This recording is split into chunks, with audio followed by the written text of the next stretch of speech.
saya Sylvie Indriani, mahasiswi jurusan Teknologi Sains Data Universitas Airlangga. Pada video kali ini saya akan membahas review chapter 6 dari buku Bit by Bit, Social Research in the Digital Era, karya Matteo G. Salgani. Di chapter 6 sendiri membahas tentang ethics atau etika dalam penelitian sosial di era digital. Nah, di video ini saya juga akan membahas yang pertama, summary isi dari chapter 6, kemudian relevansi dengan kondisi di Indonesia sekarang, kemudian apa yang bisa kita lakukan ke depannya, dan yang terakhir, gambaran awal atau ide awal penelitian saya untuk skripsi di jurusan Teknologi Sains Data ini dengan ethical concern-nya. Chapter 6 dari buku Bit by Bit ini membahas bagaimana data digital sekarang mempunyai peran yang sangat besar dalam kehidupan sehari-hari, seperti sekecil memposting postingan atau story di media sosial, searching di internet, kemudian menggunakan transaksi online ataupun interaksi dengan AI. Semuanya kini tuh bisa menjadi sumber data untuk memahami perilaku manusia. Karena jumlah data yang tersedia semakin besar, penelitian sosial juga berkembang dengan sangat cepat dan bisa dilakukan dalam skala yang jauh lebih luas dibandingkan dengan sebelumnya. Tetapi, menurut Matteo G. Salgani, perkembangan ini juga memunculkan tantangan baru, terutama dalam hal etika dalam penelitian sosial.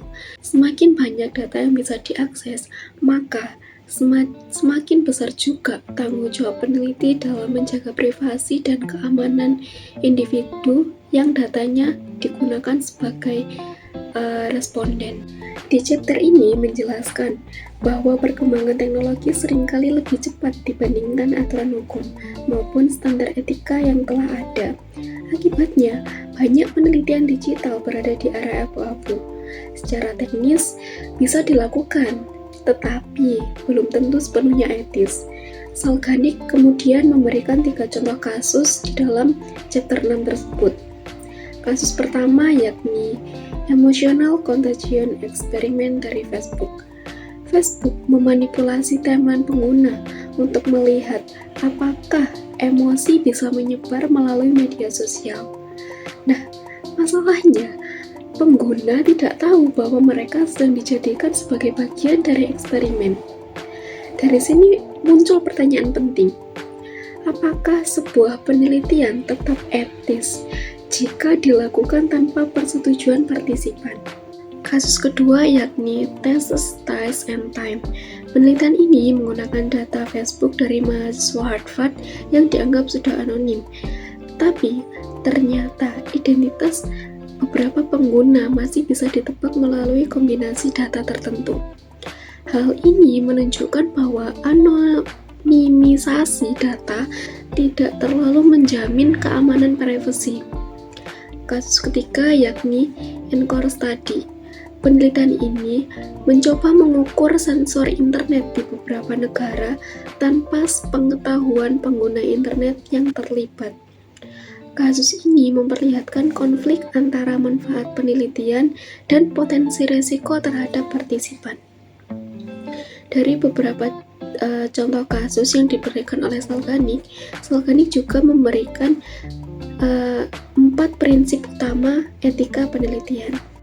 Yang pertama, yakni respect for persons. Setiap individu harus dihormati dan memiliki hak untuk menentukan apakah mereka ingin ikut penelitian atau tidak. Yang kedua, yakni beneficence. Penelitian harus memberikan manfaat dan meminimalkan resiko atau bahaya. Peneliti harus benar-benar mempertimbangkan apakah penelitian ini penting, apakah risikonya sepadan, dan bagaimana caranya untuk melindungi data partisipan agar tidak bocor. Yang ketiga yakni justice. Manfaat dari risiko penelitian harus dibagikan secara adil. Jangan sampai kelompok tertentu selalu menjadi objek penelitian, tetapi manfaat penelitian hanya dirasakan oleh kelompok lain. Dan yang keempat yakni respect for law and public interest. Peneliti harus mematuhi aturan hukum dan mempertimbangkan kepentingan publik. Artinya, penelitian tidak boleh melanggar hukum, harus mempertimbangkan dampak sosial jangka panjangnya, dan menjaga kepercayaan masyarakat terhadap ilmu pengetahuan. Dan di chapter ini juga membahas tantangan besar seperti privasi data, informed consent, keamanan data, dan risiko kebocoran informasi. Menurut Salganik, etika tidak boleh hanya dijadikan sebagai formalitas belaka, tetapi etika harus benar-benar dipikirkan sejak awal dalam memulai sebuah penelitian. Kemudian, apa relevansinya dengan kondisi di Indonesia sekarang? Pembahasan ini sangat relevan dengan Indonesia saat ini. Indonesia adalah salah satu negara dengan pengguna internet dan media sosial terbesar di dunia. Tetapi, di sisi lain, perlindungan data pribadi masih menjadi tantangan besar. Kita sudah sering kali mendengar kasus kebocoran data, seperti kebocoran data dari BPJS, e-commerce, dan lain sebagainya. Selain itu, data media sosial masyarakat Indonesia sering digunakan untuk analisis tanpa konsen yang jelas. Misalnya, untuk scraping Twitter, pengambilan data dari TikTok, atau analisis opini publik. Padahal, banyak pengguna tidak secara sadar bahwa aktivitas online mereka bisa dijadikan sebagai bahan penelitian. Perkembangan AI dan Big Data saat ini sangatlah cepat. Banyak perusahaan dan institusi mulai menggunakan machine learning, facial recognition, predictive analytics, dan automatic decision making. Tetapi, regulasi dan literasi etika digital di Indonesia ini masih tertinggal. Meskipun Indonesia sudah memiliki UU Perlindungan Data Pribadi atau UU PDP yang baru saja disahkan pada tahun 2022, tetapi implementasinya masih perlu diperkuat. Nah, apa yang bisa kita lakukan di masa depan? Menurut saya, ada beberapa hal penting yang perlu dilakukan. Pertama, memperkuat regulasi perlindungan data. Pemerintah perlu memastikan keamanan data masyarakatnya benar-benar dijaga. Yang kedua, meningkatkan edukasi etika digital. Para mahasiswa atau akademisi dan peneliti perlu memahami adanya privacy, consent, keamanan data, dan bias algoritma. Ketiga, menerapkan responsible AI.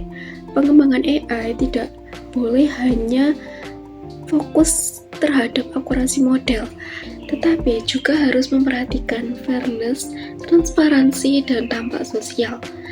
Keempat, memperkuat peran universitas atau di instansi pendidikan.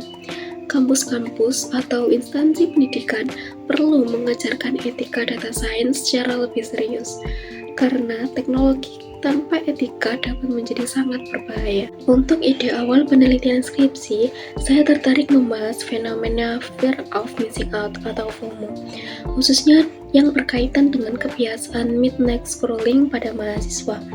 Saya tertarik dengan topik ini karena fenomenanya sangat dekat dengan kehidupan sehari-hari, tetapi sering dianggap sebagai hal yang biasa atau hal yang remeh. Banyak orang, termasuk mahasiswa, sebenarnya sudah merasa lelah atau ingin tidur, tetapi tetap terus kecenderungan untuk melakukan scrolling media sosial selama berjam-jam. Kadang bahkan tanpa tujuan yang jelas, hanya terus ingin merasa untuk melihat konten secara berulang. Menurut saya, perilaku ini menarik untuk diteliti, karena kemungkinan bukan hanya sekedar kebiasaan menggunakan media sosial, tetapi juga berkaitan dengan rasa takut untuk ketinggalan tren, informasi, ataupun aktivitas sosial orang lain.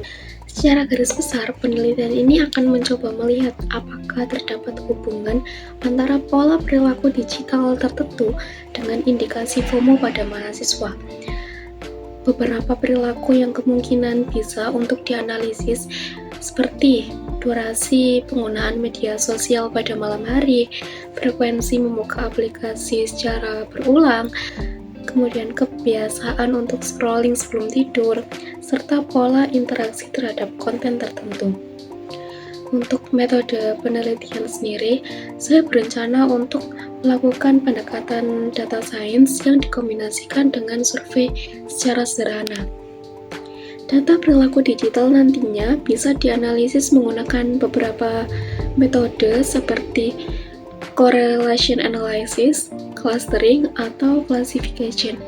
Misalnya, clustering dapat digunakan untuk mengelompokkan tipe pengguna media sosial seperti pengguna normal, pengguna aktif di malam hari, atau pengguna dengan kebiasaan compulsive checking. Kemudian, hasil tersebut bisa dibandingkan dengan hasil survei terkait tingkat FOMO dari responden. Namun, penelitian seperti ini juga memiliki beberapa tantangan etika atau ethical concerns. Yang pertama adalah masalah privasi data. Karena data aktivitas media sosial termasuk data yang cukup sensitif, identitas partisipan harus benar-benar dijaga dan dianonimkan. Kedua adalah informed consent atau persetujuan partisipan. Responden harus mengetahui data apa saja yang akan digunakan oleh peneliti, kemudian tujuan penelitiannya itu apa, dan bagaimana data mereka akan disimpan. Ketiga adalah sensitivitas terhadap kesehatan mental. Karena FOMO berkaitan dengan kondisi psikologis, penelitian harus dilakukan dengan hati-hati dan tidak boleh untuk memberikan label negatif kepada partisipan. Menurut saya, topik ini penting karena kebiasaan menggunakan media sosial sudah menjadi bagian dari kehidupan sehari-hari, terutama pada generasi muda. Tetapi dampaknya terhadap perilaku dan kondisi psikologis seringkali tidak disadari. Oleh karena itu, saya ingin mencoba melihat fenomena tersebut dari sudut pandang data science dan social behavior secara bersamaan. Sebagai kesimpulan, di chapter 6 ini saya memahami bahwa perkembangan teknologi tidak hanya memberikan peluang baru dalam penelitian sosial, tetapi juga menghadirkan banyak tantangan etika yang semakin besar.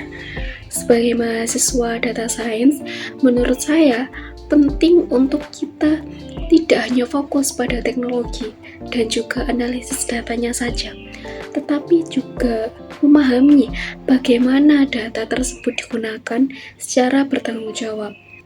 Karena pada akhirnya, di balik setiap data yang kita analisis, ada privasi dan hak individu yang tetap harus kita hormati. Sekian dari saya, terima kasih.